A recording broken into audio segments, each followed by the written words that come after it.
I'm not going to answer this question. I may actually just bypass it and move to a different subject. I just want to ask this aloud in your presence. But, you know, even with what you just said, the phantom question that I was thinking is, well, if I had this kind of experience where I had a mother who sort of consciously just sort of yielded me over to another family and kept all of these other kids and only yielded me away from her group. And then, you know, just came to get me as an after effect after I'm, you know, an adult and all of that. And whatever issues it was, just being raised in the way that I was. Goddamn. How is it that I would have positive or really close and trustworthy, that's the word that I really want. How can I develop trustworthy relationships towards women? Fresh killer. Yo, what up, tribe? We have with us a very, very, very special individual. His name is James Cagney. My goodness, we do have a little bit of history. Let me read the bio. I'll read his bio officially from his page, and then I'll introduce what I've experienced as far as Mr. James Cagney is concerned. So, James Cagney is the author of Black Steel Magnolias and the Hour of Chaos Theory, Nomadic Press, 2018. Winner of the Penn Oakland Josephine Miles Award. His second book of poems, Martian, Nomadic Press, 2021, was selected to receive the 2021 James Laughlin Award. All right, so I can say this about James, man, the most unique style I've ever encountered in terms of poetry.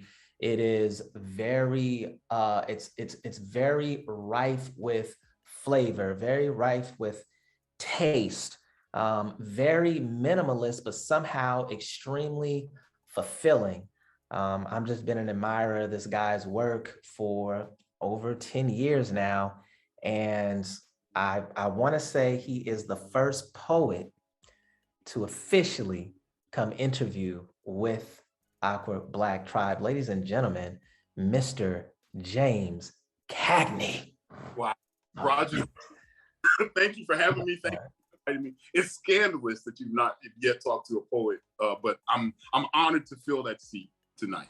I know, man. I don't know what's been going on with me, but I'm glad that you are here. Hey, so I talked about your style, like as I've experienced it, how would you describe your style?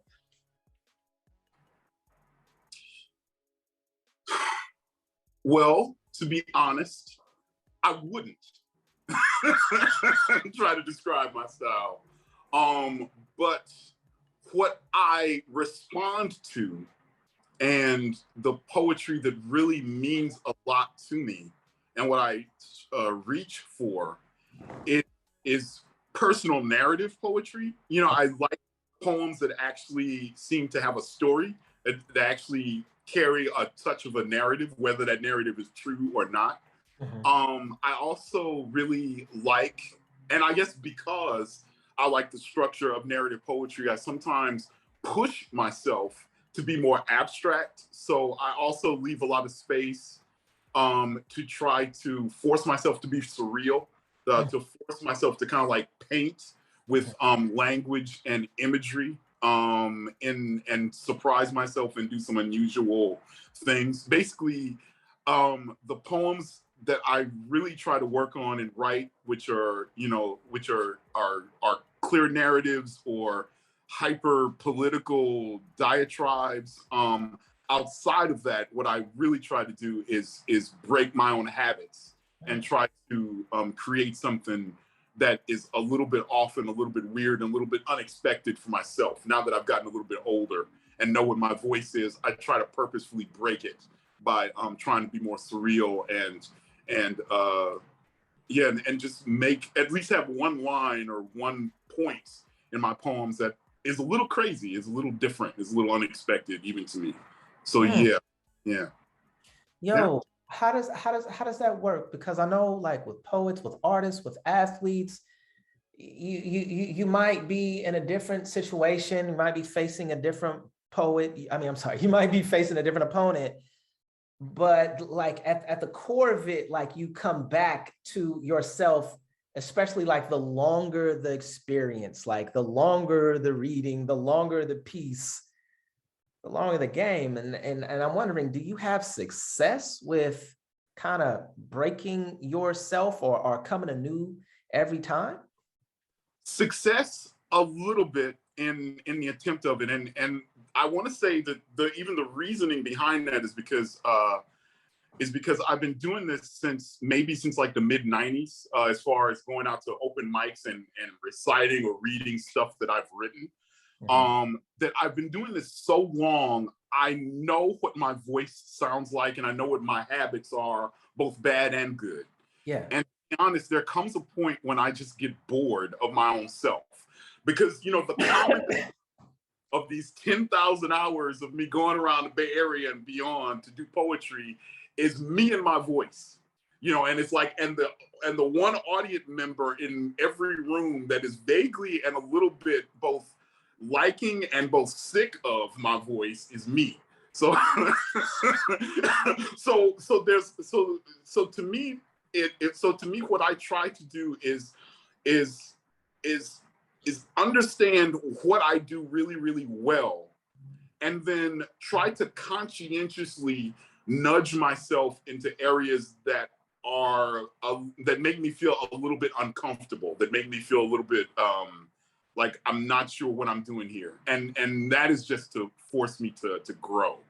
You know what? And instead of being so abstract, I feel like as a poet, I should offer you an example. Yep. Let's hear it. Yeah, because for example, and this is a really good example of me breaking open something for me, because for a lot of my years, I've shyly considered myself a poet, but I don't do poetic forms. It's like, it's hard for me to sit down and do a sonnet. It's like I go and listen to Sylvia Sanchez, and I'm like, damn, I could do a haiku today out of boredom.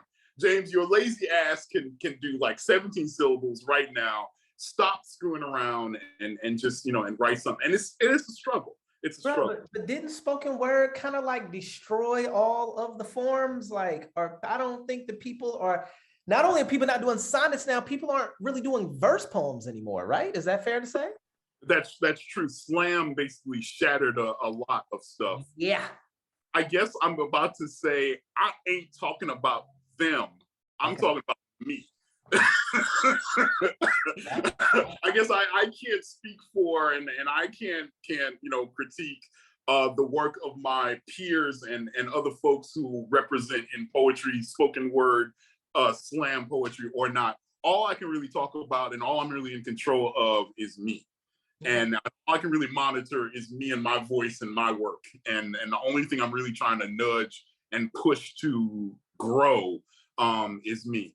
And I just wanted to offer this as an example because this is brand new to me. This is something I started playing with this year.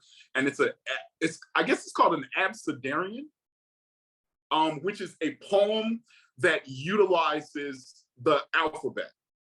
And technically, what you could do is you could do like a single line and have that start with the letter A, and then just have that line go across, B, have that line go across, and straight down the alphabet. What I tried to do, because I was curious about this form, is do an alliterative abecedarian. Sure. This is an example of that. Let's hear it. About the alderman's abusive attitude in Arizona.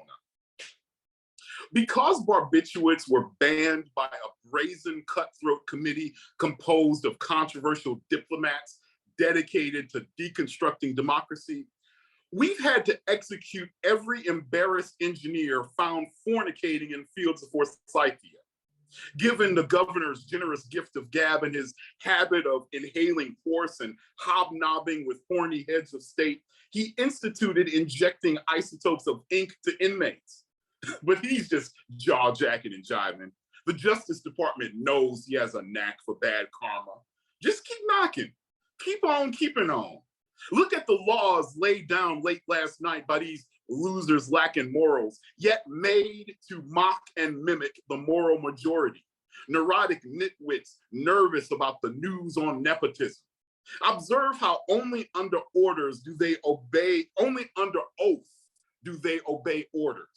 Patiently paraphrasing past penalties, quietly questioning the quality of our quarterly quests. Resisting our rage, they rarely raise reasonable responses, somehow sponsoring suicide selfies and selling sneakers to stalkers, taking test and turn-up technicians on trips to Tucson, under unregulated unions that don't understand the various vocations of villagers, all victims caught on video being violated, without warrants, without warning, while you watch excommunicated movie extras as they Xerox Xenio youngsters yodeling yesternight across the yard in a zoo not zoned for zigzagging zombies.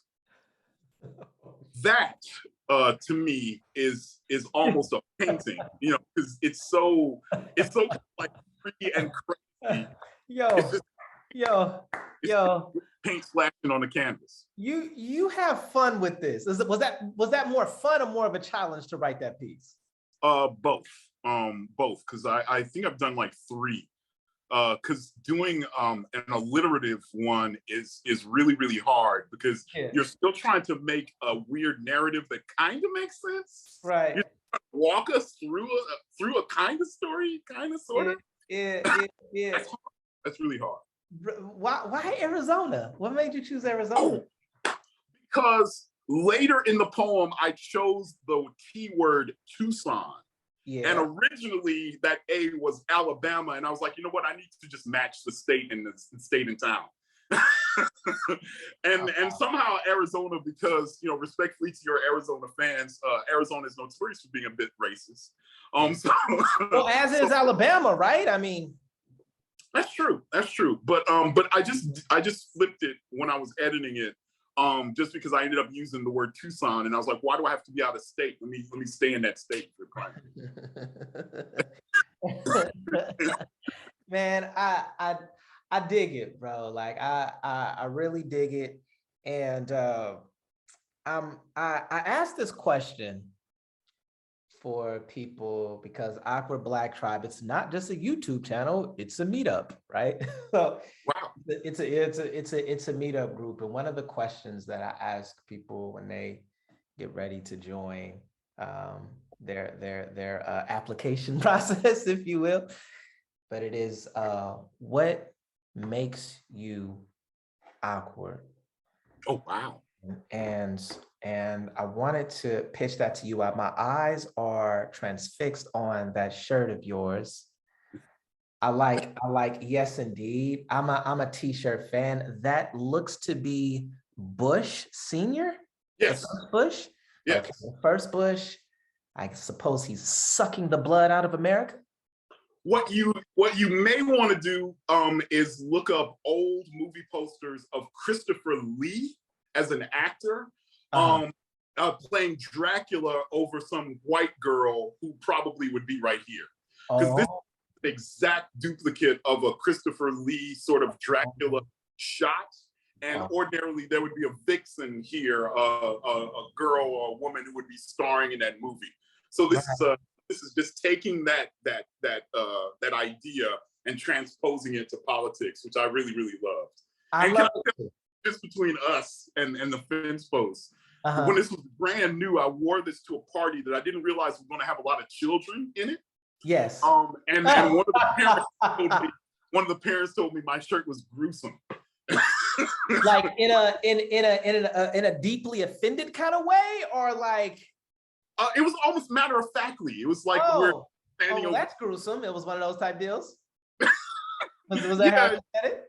And as well, this will also would tie into me being awkward because it was one of those things where he just sort of mentioned that to me, and I didn't have children, and I feel like I'm the uncle that wants to tell all the children the truth. So I'm like, well, yeah, Bush has been sucking the blood out of this country, so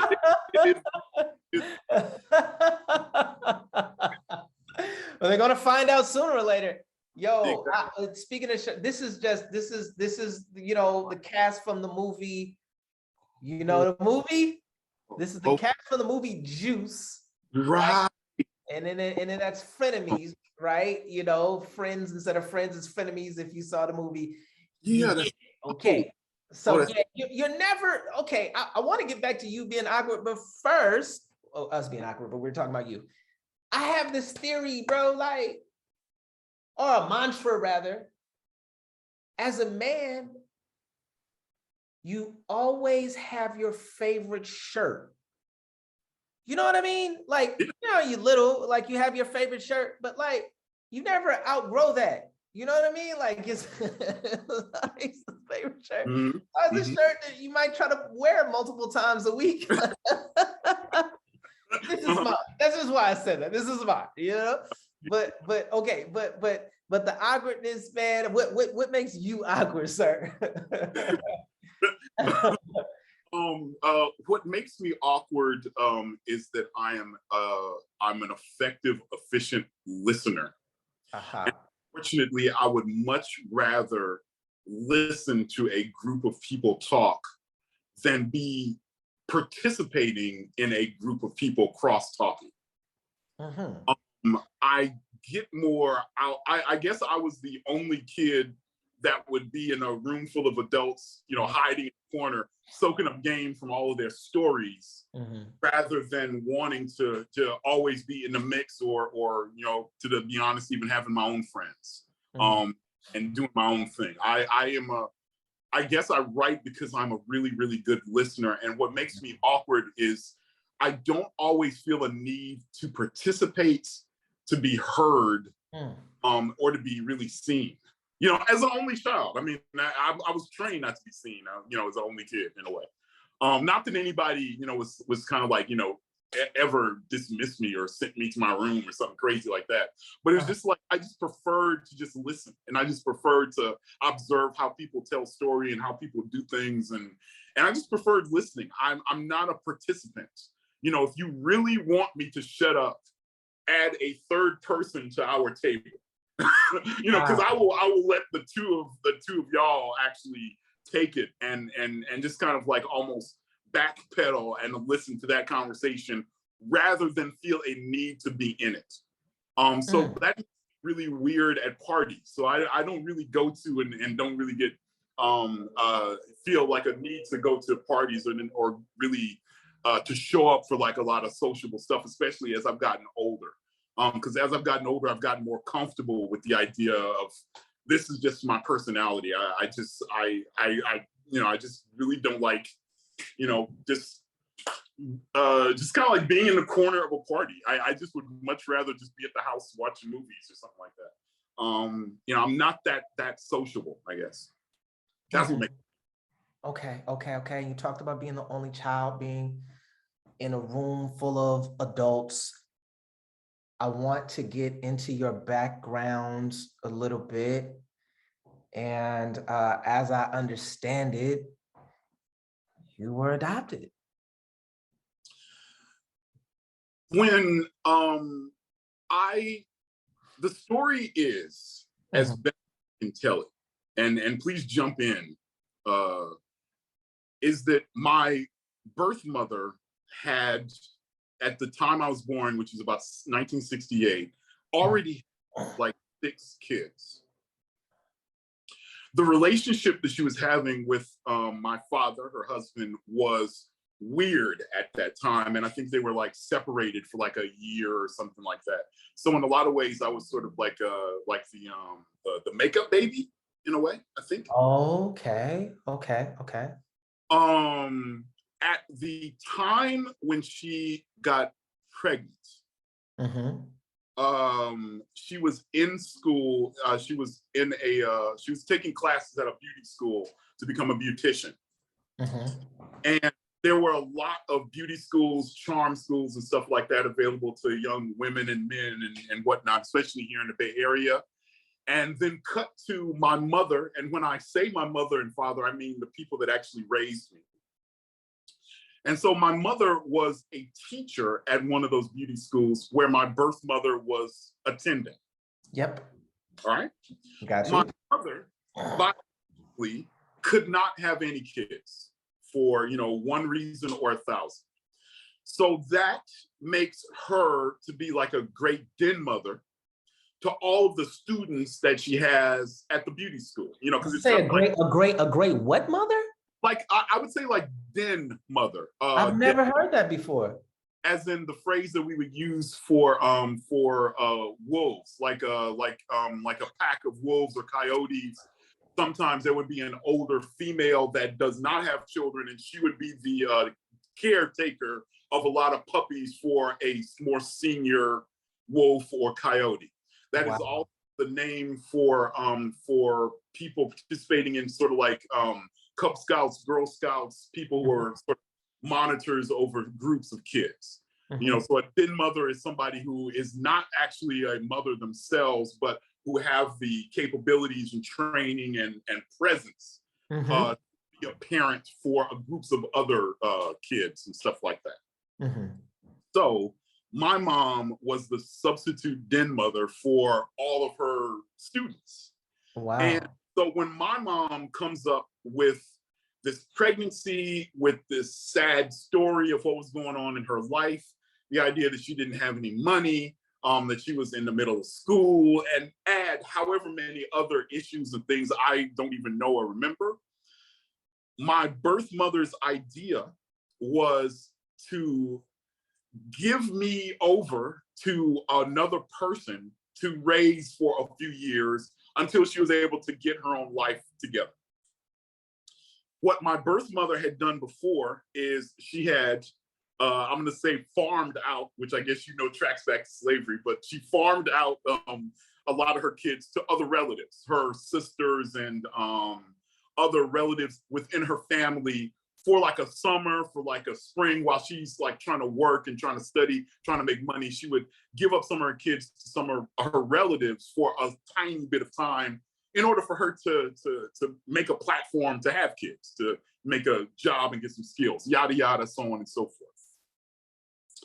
So I then was the only child that she had that she gave up to someone outside of her immediate circle of family, point one. And point two is apparently part of the story that I got is that I, as an individual baby, could not be juggled between two families. There was a story that I was told that sometime after I was born, my birth mother came and asked to take me as a babe in arms, to introduce me as a babe in arms to her family across town. Everybody was living in Oakland, by the way. I was born and raised in like North Oakland near the Berkeley border, and my biological family were all deep East Oakland, pretty much, San Leandro and like that. So the story that I heard is that my birth mother comes to my mom, may I borrow my son, I guess, or however that statement goes, takes me over to her family. And the story that I heard, Roger, is that I cried for the entire duration of that trip until they brought me back to Miss Cagney. And how old were you? I don't know. Was I a week? Was I 2 weeks? I was somewhere in that area. Okay. Of being very, very little and very, very young. And based on the story that they told me, because to be honest, there's not a lot of stories that I ended up getting. It just felt like after that experience, my birth mother did not try very hard to take me away from them. And my mom and dad were the ones that ultimately kept and raised me from that day. They named me a junior after my dad, because my father's family name is Cagney, and so I'm a junior after him. No relation to the actor, right? None, which is also well, seriously, it's a little confusing because I'm under the impression that Cagney is an Irish name. Mm-hmm. I'm also under the impression that the Irish did not really own any or many slaves during that time period. Mm-hmm. So I do know that my dad remarried. No, I'm sorry, not my dad. My father's mother remarried, and I'm assuming that that dude is where the Cagney name came from, and that's a question mark. I'm not sure. I'm not sure. I'm not sure. But yeah, but to be honest, it's a weird and unique name. But I honestly can't completely track it down outside of the fact that that was my dad's birth name. Apparently, it was on his birth certificate, and it's on mine as well. I get it. I get it. Hey, so now, like, yo, in retrospect, are you grateful that you were adopted, or is that something that you grapple with, like, you know, you struggle with? Meaning, just thinking about the how your life would have been different if you were raised by your biological mother. Like, you know? I think about those alternative Jameses regularly. You know, the weird curiosity I have about the James that was never adopted, but who was the end of the line in this very large family out of Louisiana.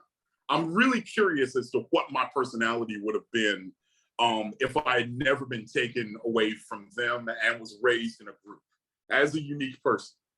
I'm curious as to what sort of child my actual parents would have created. Because both the stories that I got from them as they were young people is they were badasses. They both got married when they were 16, 17 years old.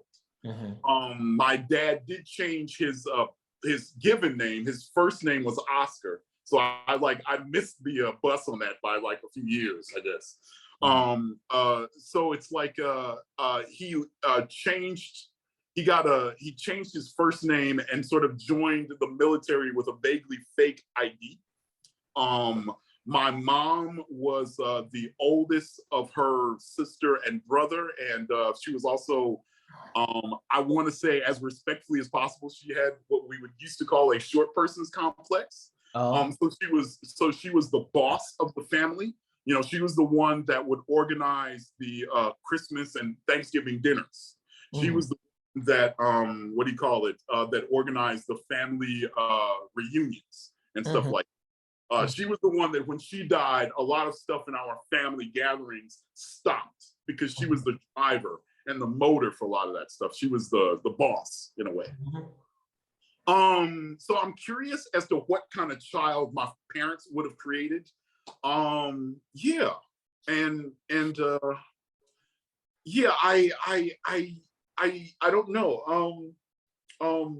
I kind of almost forgot the exact thrust of what your question was about me and adoption and identity. I was trying to get there and I got off track. No, it's all good, man. So I'm saying, like, you as a grown, fully been done grown person, do you still think about are you grateful? Do you look at the circumstances that your mother was under and say, whoa, it was a blessing that I was adopted, or no? Just between us, with the knowledge that yes, this is being recorded. I feel exceptionally grateful that adoption did happen. I'm exceptionally grateful to be raised in the way that I was and to be given the sort of knowledge that I have that came from the life of those two people and those two individuals. If I had not been adopted, Roger, I don't think there would have been any writing. I don't know how I would have been able to concentrate or to find myself in a family that big. I don't know if there would have been any poetry because, you know, poetry came to me in my 20s, not as a kid. So poetry came to me as like on-the-job training after I was sort of introduced to even what the concept of that was.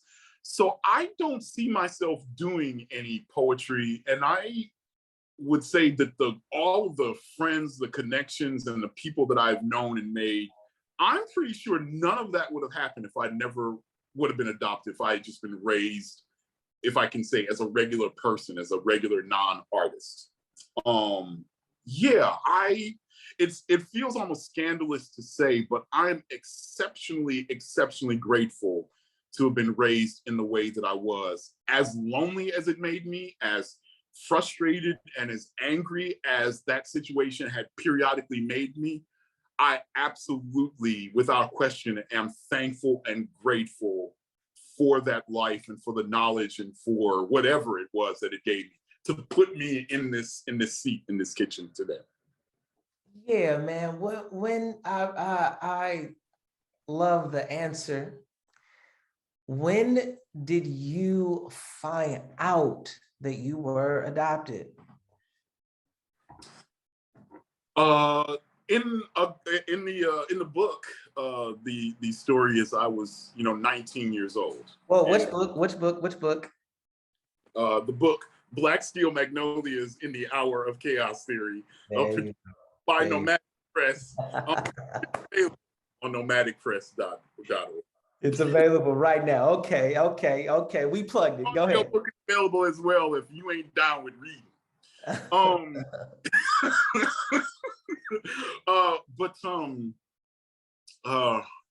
But you talk about finding out you were adopted.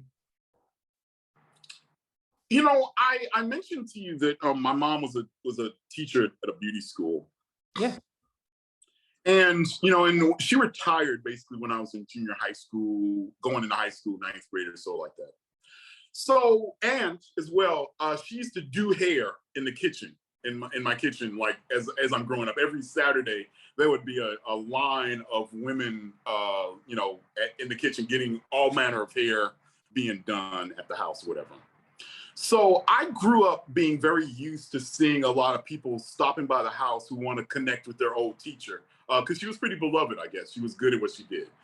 So one Sunday, we get like these two ladies come up to the house, and I feel like I know them.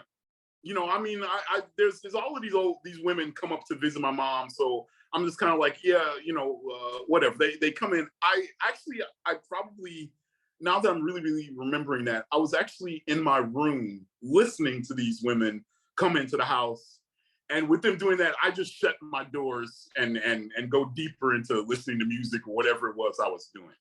Because, old women talking, what is my engagement with that? I'm 19 years old at the time.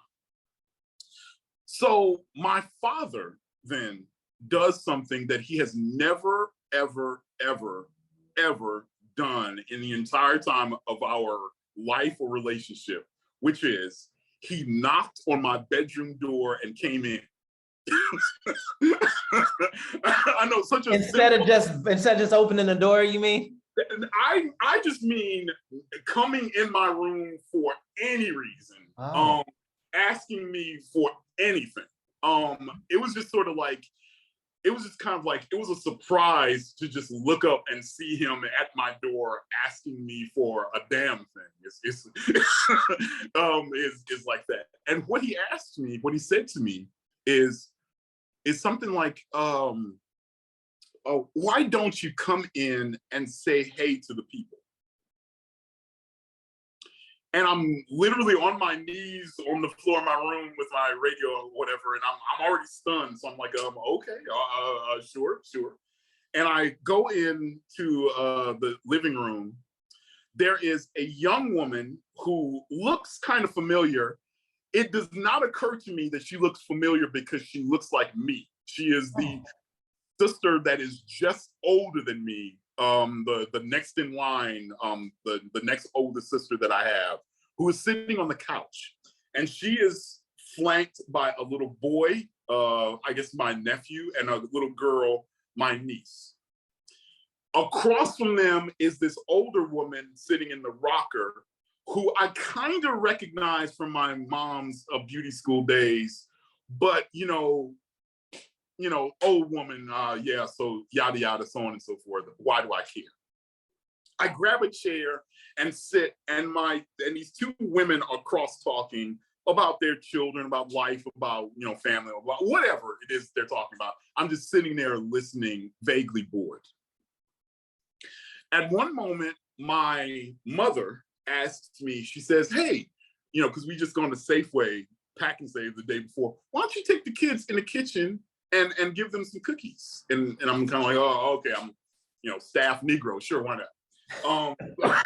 And I'm an only child, Roger. I don't know what to do with kids. I don't get to get, you know, I had cousins and stuff like that, and, you know, and yada yada. But it's like regularly, ordinarily, I'm never really around any kids, so I'm gentle and whatever. So they come in and I give them my nephew Josh and my niece Brandy. I give them their cookies, and we go back in the living room, and the conversation finishes. The woman on the couch, the woman in the love seat, she takes out her purse and shows me photos of her other sons. Why am I looking at the photos of these dudes? She's showing me a dude who's in a marathon. She shows me a dude who's dressed in the military. I'm kind of like, oh, okay, sure, all right, yeah, wow, right on. And so everybody just sits and talks like that for an hour or two Sunday afternoon. So everybody gets up, the two ladies and the kids get in the car. We all walk them outside, front steps and stuff like that. They get in and they wave to us and pull off. And as we're sitting there on the steps, my dad turns to me and he says, do you think you look like either of them? And I'm like, why would I look like either of them? What is that question? What does that even mean to me? Why? And the rest of the day then goes on like that, with me turning that question over in my head, because beyond that, not my mom or my dad said another single word to me about that visit except that question. That's Sunday afternoon. And I get up next day and go to school. I got classes at Laney or whatever. I showed up at school. I don't know what the hell happened, if anything. And I go home still thinking about that. And finally, it's me sitting on the floor, and my mom is sitting on the couch, and we're watching Wheel of Fortune. And I finally just turn to my mom and I say, are you really my mother? You know, after thinking about that question and then adding up some other things that had happened, or some whatever it was I was thinking about adding up. And when I asked her that question, she took a breath, and then she told me a different story than what I expected to hear. She pretty much told me the story I've already told you about. I had a student a bunch of years ago, pregnant, poor, husband, yada, yada, had this baby, didn't know what they were going to do, gave to me, and, years later, whoop, there it is, here you are. Yeah. So yeah, and I guess I also underscore learning that at 19, because you remember yourself at 19. You are, as far as you're concerned, an adult. And at that point, nobody can tell you shit. You're ready to apply all of the stuff that your homies and maybe some of the stuff that your parents have told you, and you're ready to be out into the world and find you and do whatever it is you wish to do. I, however, realized that the person I had been building towards was not accurate. That person, in a way, was not a real person. That I didn't know what to do with the 19 years I just had, because it felt like I was living somebody else's life. That that this version of James should have been the James that was an actual son to her and a son to my dad. I didn't know who I suddenly was because that conversation, my mom was like, also, I think the worst and the most horrible thing that she asked me basically was if I wanted to call her something different now that this was out. So what you did, how did you respond to that? Well, you know what? Honestly, I responded to it quietly, in that I never really showed or revealed a lot to anybody as far as whether this was freaking me out or if I was okay with it. I basically took in all of this information and sort of performed as an actor who was all right with the situation because I didn't know what else to do. I mean, it's like I was never abused as a kid. It's like if I went to bed hungry at night, that was because I was an asshole. I was never beaten. I was never molested. I had a really good, sweet life. There was no reason for me to complain at all about any of the time that I've had on my planet under their roof. So there was nothing for me to hate or to have any issues with them. Whatever frustration or disappointment I had, I didn't know what to do with it because I'm like, well, that's not their fault because they're awesome.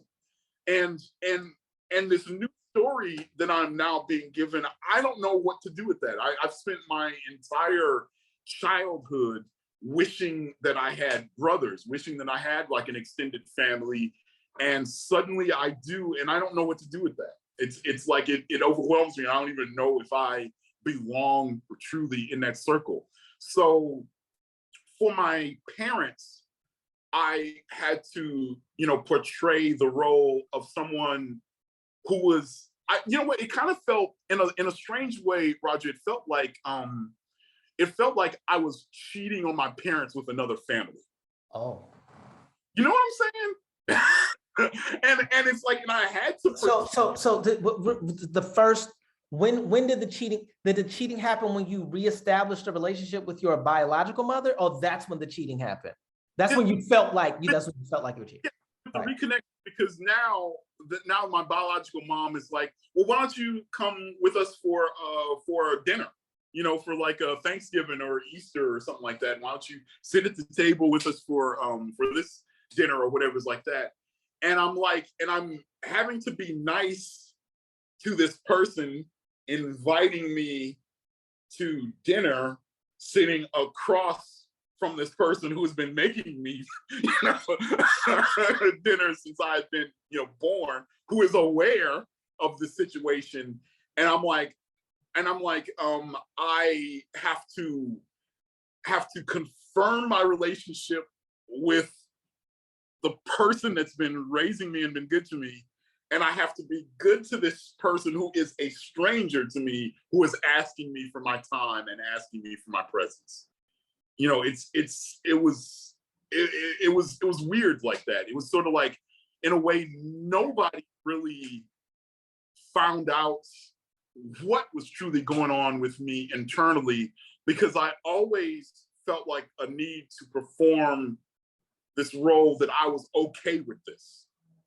I didn't want to scare my mom that I was going to run away and be like, screw you, I'm going to go be with my real family. And I was like, and I don't know my real family, and there's nothing for me to run towards them to and for. So yeah, it's this weird performance that I now have to learn how to do, to negotiate these two houses and two families and stuff, which I guess, children of divorce have to do that anyway now, but so, maybe that's a corollary, but I don't know. It was weird. That's the only way I can really explain it. Yeah. Just one, if we could just stay here for just a second longer. And I would think that in your first 19 years, there had to have been like hints. There had to have been little things that you were like, some whisperings or something like that that you were adopted? I'll give you the one. And I also have spent a lot of time thinking about that, because I was like, even as a baby, I'm not dumb. And it's not like my house is that big. I know I overheard them at some point talking about stuff. And did I file it away? Did I ignore it? Did I not know how to process it? I don't know. And because I absolutely do.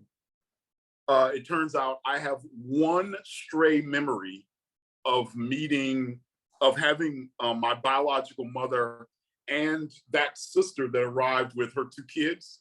I do have a single memory of them visiting us when I was younger. I only thought that what do you call it? That again, it was just like a thing from school. That was like one of my mom's students. I didn't have any connection to the idea that this girl I'm playing with in my backyard is actually a sister to me or something. Fuck. I almost had. I lost that. What was the actual question you asked me? You're doing fine, man. I didn't realize you were lost until you just said that. Like, everything's fine. But the original question was like hints, whisperings in your first 19 years. That yeah. Thank you. That's what it was. Because what I was leading up to was the memory that I had was I remember going up to my mom while she was cleaning up in the kitchen or something like that. I don't remember what was happening in school or whatever like that.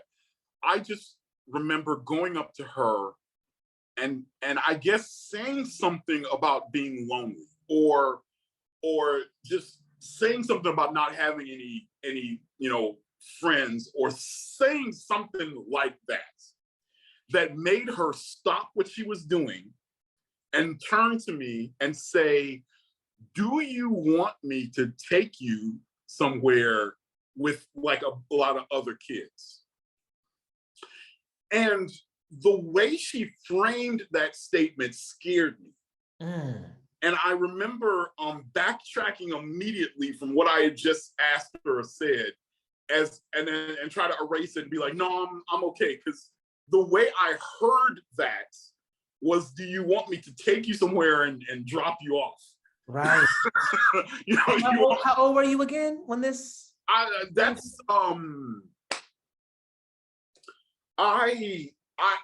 don't think I was older than however you are in like the 5th grade. So that's all right. That's 11.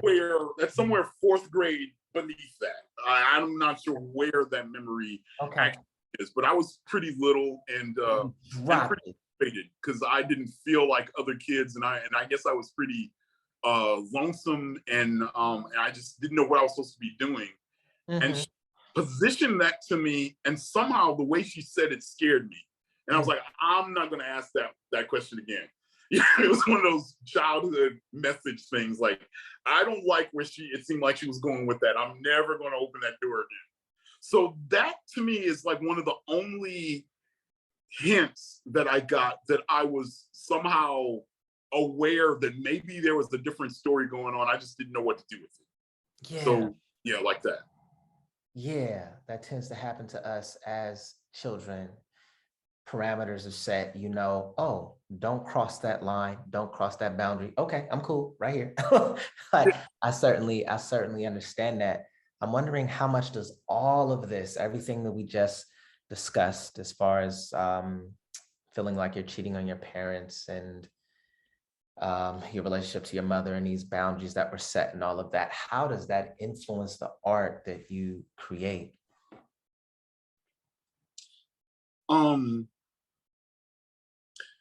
It is interesting because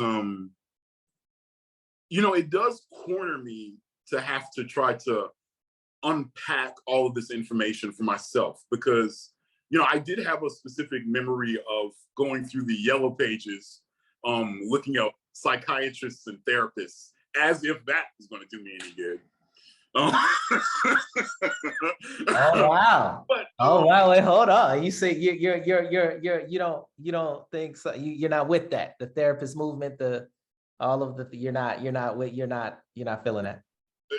I'm not even going to ask what year you were born. Right now, we're talking like maybe, God in heaven, maybe that's 1990, somewhere between 1990 to 1992, perhaps.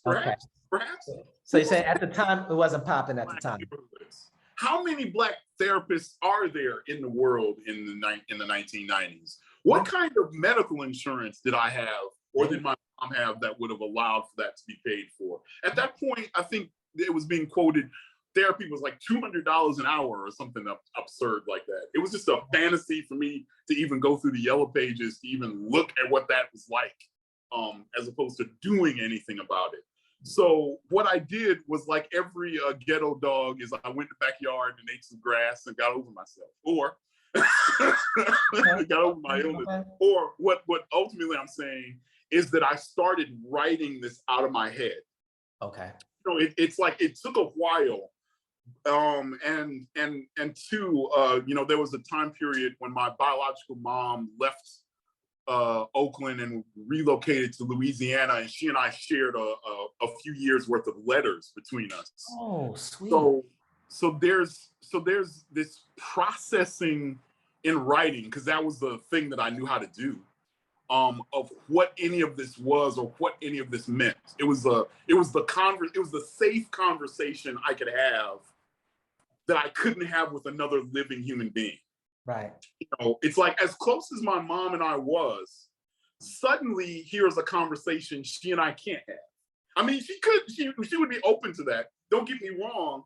It was just, I now, with this new information about who she is to me, that she's not actually my mother, she was cast as my mother. I don't know how to start a conversation on this with her. It's like suddenly the safest individual in my life is no longer safe, because all of her answers to whatever I would say to her have to be a little defensive, because she's risking me just packing up and leaving, for which I guess I am free to do.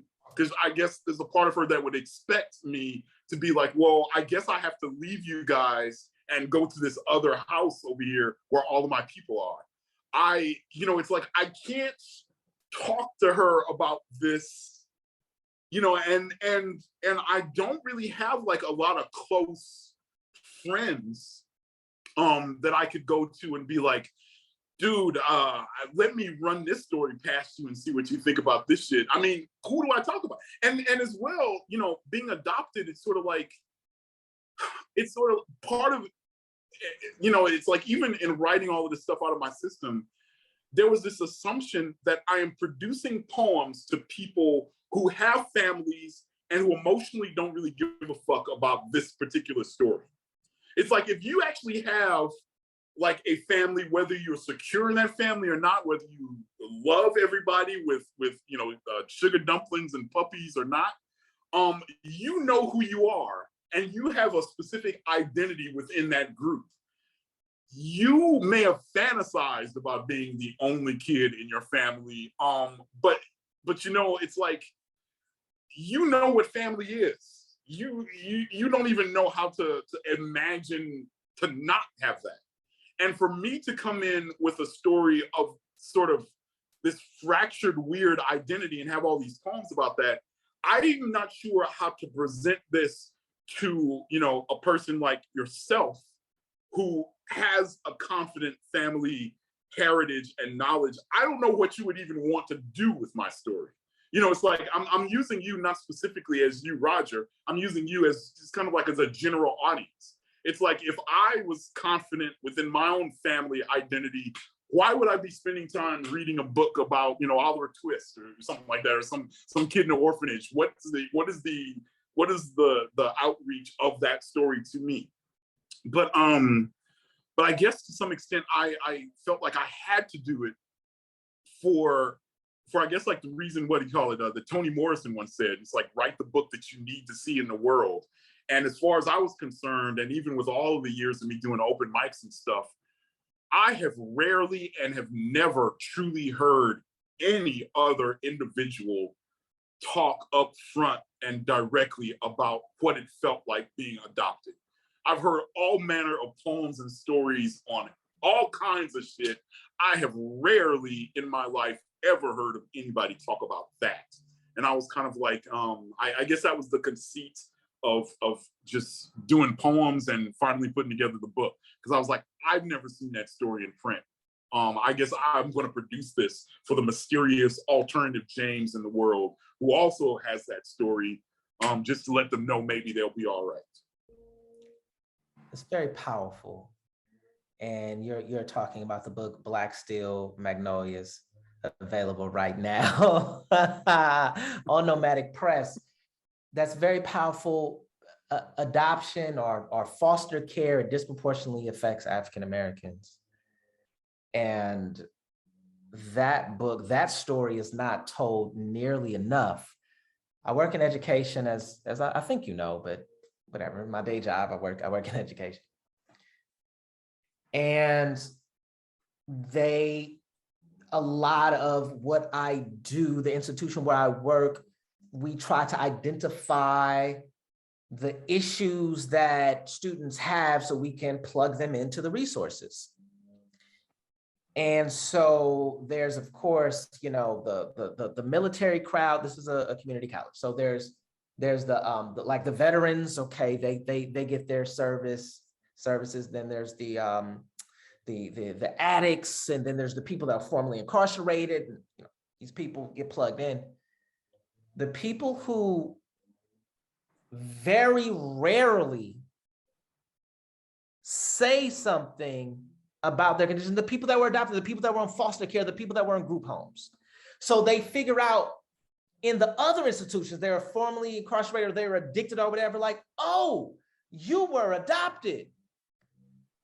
Because that, of all those other things, and I'm saying this is coming from a person that worked exclusively with, you know, that population, right?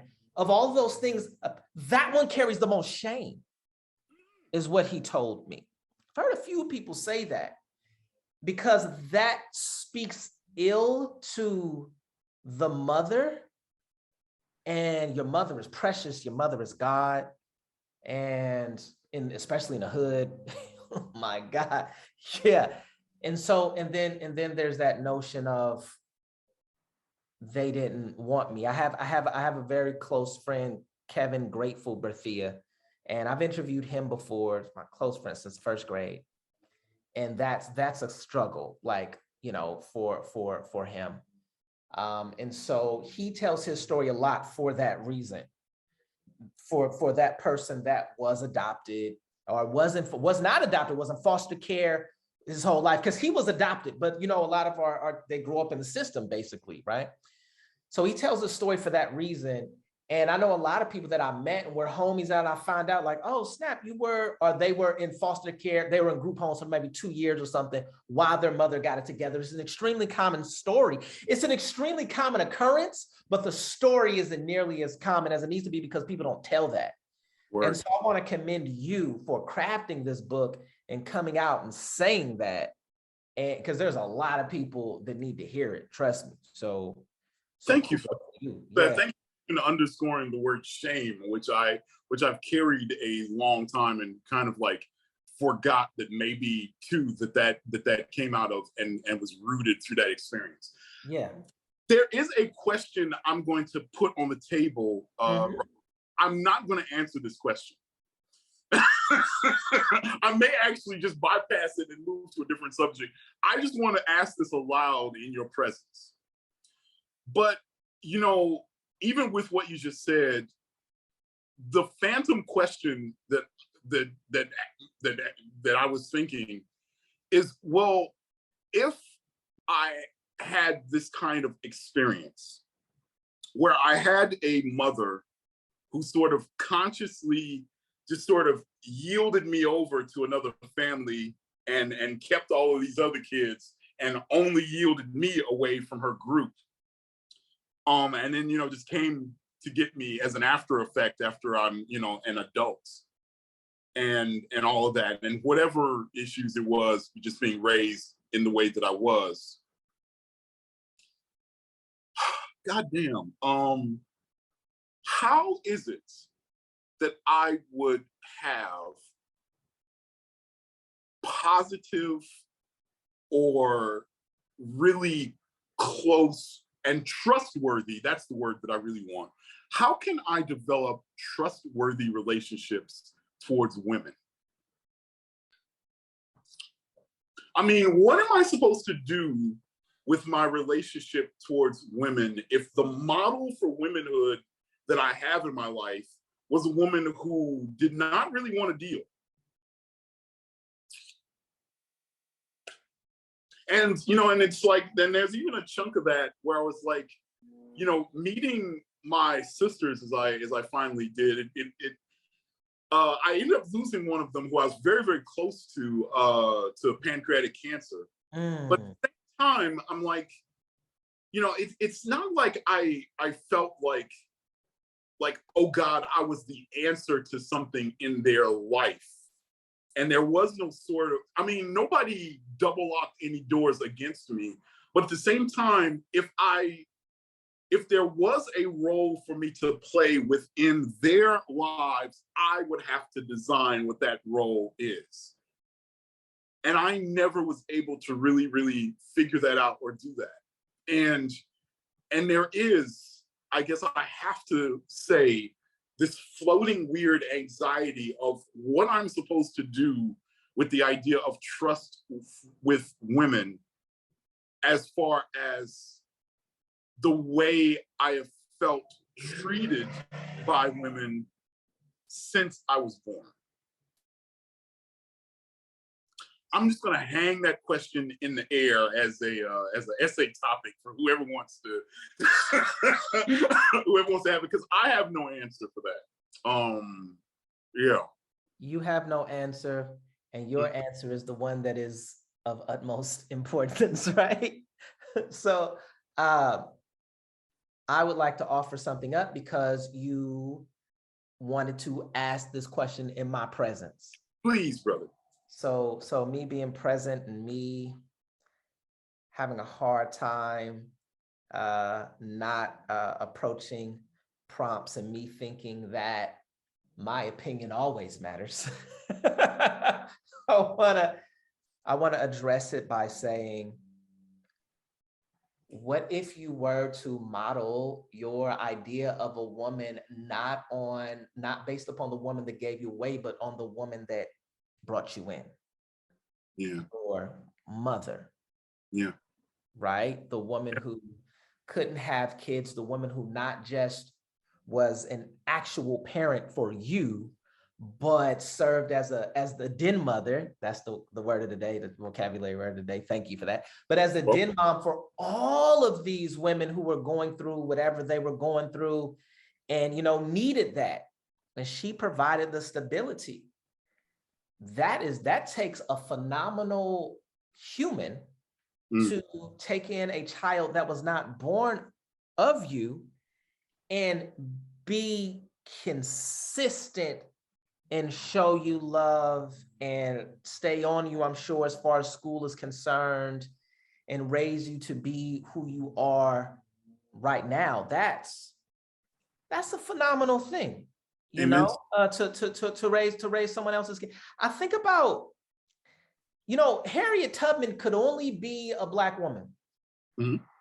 A lot of guys ran away. A lot of slaves ran when they got to Ohio, when they got to Maryland, when they got to wherever. They didn't keep coming back. Like, that's a woman thing. Like, no, I'm gonna make sure everybody. And wow, that's the Black woman thing. Wow. And so I think that that's where your model should be, off of that woman that took you in, that you saw every day, and that brought you up. That is very powerful. I appreciate you for saying that. Thank you. Yeah, that is a very beautiful thing. Man, it's all good, brother. A lot of ways. Yeah, you say what? I didn't. Thank you for reminding me of that.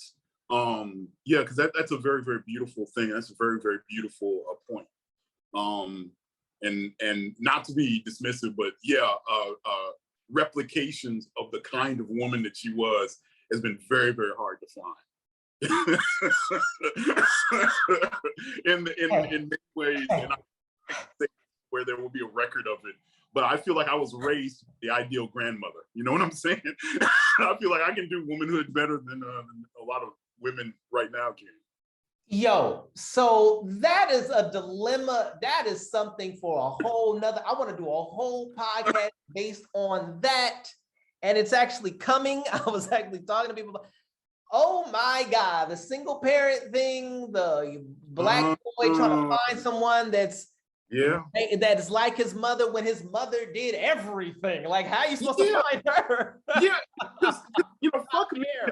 Because I completely sort of neglect what that tension of being a single parent is, because that at the very least I've never completely felt to be like a child and to be raised by just one parent, and plus the work that parent has to do double time in order to really support their child. That aspect of it is something that I've not really fully faced and thought about, and those kind of stories would be interesting to me as well, because I did have a present father. Even as my joke about that was that sometimes I felt like I did not have a father. I had the dude who came with the couch, because there was this because it's okay. So I'm going to say this to you real quick, because it did turn out that there is a child that he made outside of that marriage who is about 1 or 2 years older than me. Sure. So it's sort of like when I was finally introduced into his family, he never, ever, in a way, gave up, I want to say, on myself and my mom or whatnot. And obviously my mom knew about, and knew, and we were, visited a few times by his other son or whatever. But it's shit. It's like I had access to him, and yet and still it felt like there was a lot he was holding back from me, probably because he just didn't know what to do with me. Because it's sort of like, to be a man who has a son that he has to kind of yield and not really be around for the bulk of his life, and yet to also have me, who he has no real connection with, yet I am, the part of his family life. That must have placed him in a very weird emotional space for him to just kind of like work out on his own, because he also was very quiet. He also was not a very demonstrative, person. But it's like, I wish as an adult I would have been able to have some kind of a conversation about him as to what was going on. Because I will say, like, a couple of days before he died, his closest friend asked him on his deathbed if he wanted to speak to his other son, if he wanted him to go get or to let his other son know what was happening. And on his deathbed, he said no. So I don't know. It's like I had him and I had access to him, and I'm grateful, even as there was a lot that I was very frustrated about, and a lot that I felt, sort of robbed of, denied, as far as the mysterious what it is or what it takes to be a quote unquote man in the world, a black man in the world or whatever. But I don't know. I think about him in that position that he was in, and I almost wish that I could have like a conversation with him just to even know where his head was at a lot of the time. Because I'm even empathetic to that now, just at being at that position and sort of being straddled between these families in that strange way, in a way like I was, I guess. Did you ever develop a relationship with your brother? I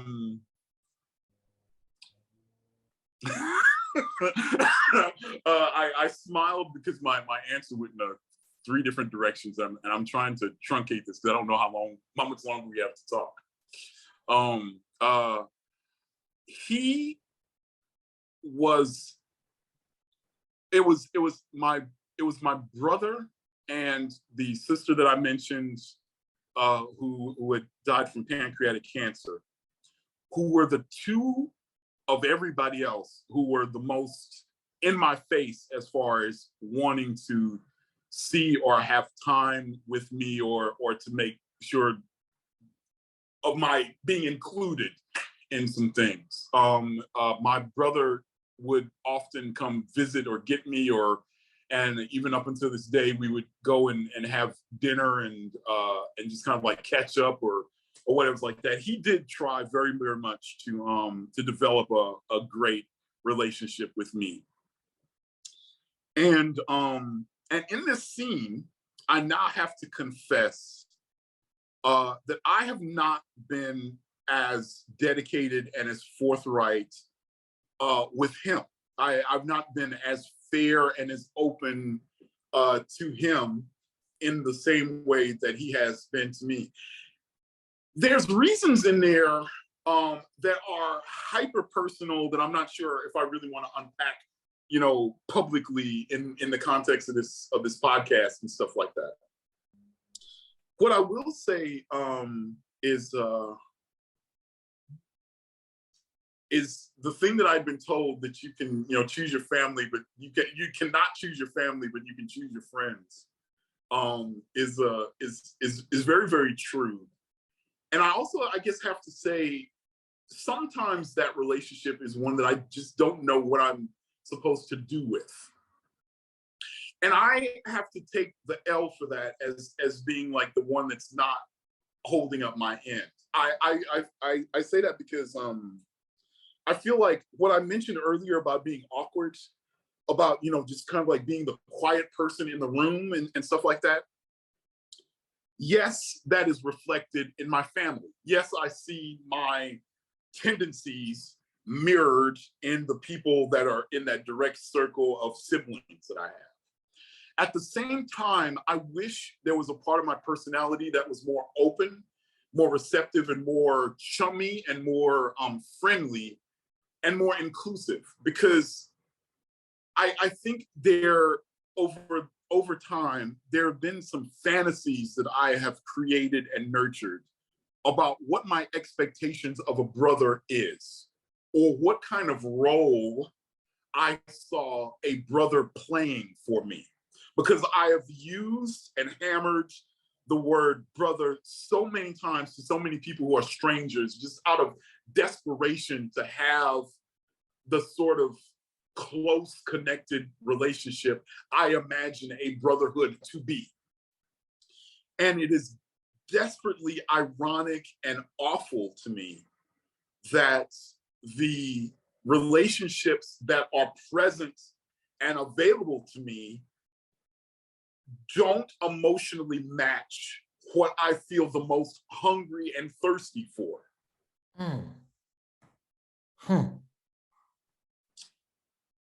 I can't and won't publicly tell specific stories here, but I will say that, and this is the most foolish and this is the most egotistical and most awful thing I could confess, is that there were, this is awful, but there were choices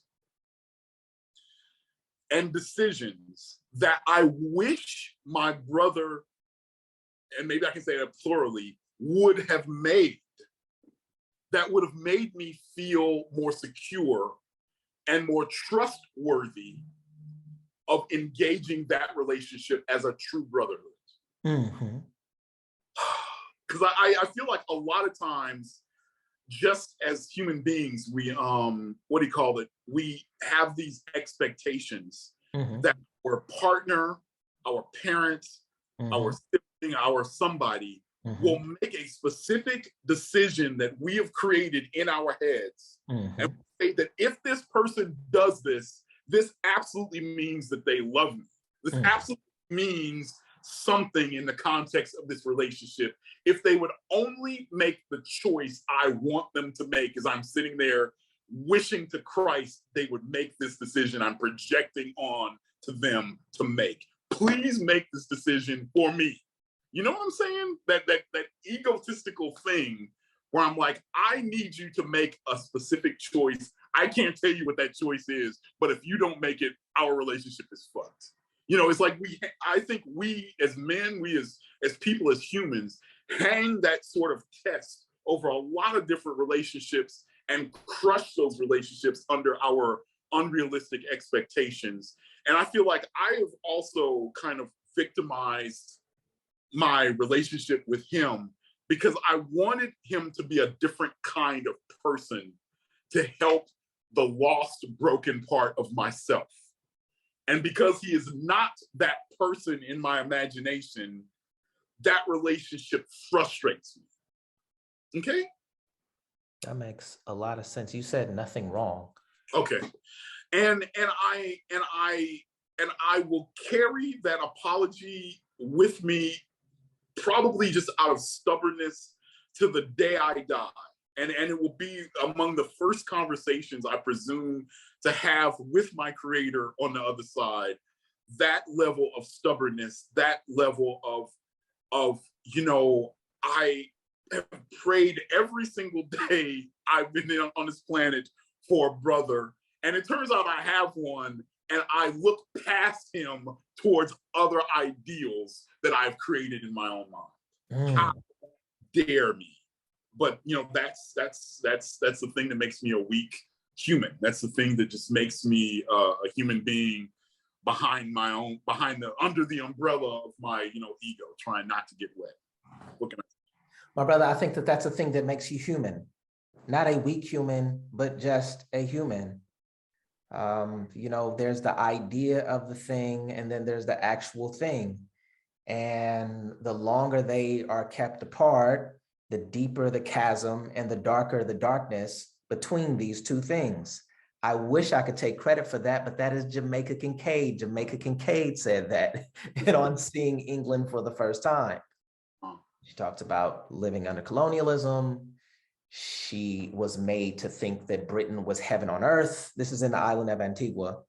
Okay. And she went there and she felt like it was all a propaganda to center the world on white people and where they come from. And it wasn't that, right? So I just brought up that example to say we do the same thing with like all relationships, like, oh my God, a brother. And I'm sure you saw various examples on pop culture and what a brother's supposed to be, and am I my brother's keeper? Like all these things. And no, it's a human thing. That's a human thing. That's not it doesn't make you a weak human. That just makes you a human.